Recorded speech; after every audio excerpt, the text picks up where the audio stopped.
ካብ ዕለታት ሓደ መዓልቲ ሓንቲ ኣንጭዋ ዒፍን ጭንቁራዕን ኣብ ሓደ ኣዝዩ ጽቡቕ መንበሪ ገዛ ተኣኪቦም ይነብሩ ነበሩ። ስርሖም እውን ተኻፊሎም ይሰርሑ ነበሩ።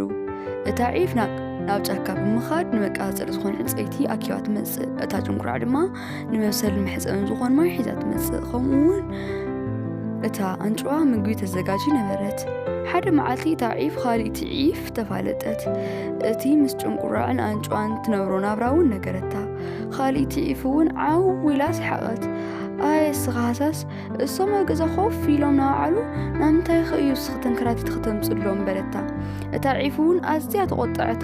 ወዲያው ናብ ገዛ ብምምላስ ንኣንጭዋን ጭንቁራዕን ፀዊዓ ኣነ ብጣዕሚ ደኽመኒ ኣሎ፣ ናብዚ ጫካ ክኸድ ኣይደሊ፣ ስለዚ ስራሕ ንቀያየር፣ ኣነ ኣብ ገዛ ክውዕል እሞ እስኹም ደገ ሰሪሕኩም ኣምፅኡ በለቶም። ኣንጭዋን ጭንቁራዕን እሽም ደስታ ኽኢሎም እውን ናብ ስርሖም ኣተዩ። ኣንጭዋ ማይ ተምፅእ፣ ጭንቁራዕ ዕንፀይቲ ትሽከም፣ ከምኡውን እታ ዒፍ ምግቢ ትሰርሕ ተስማዕምዑ።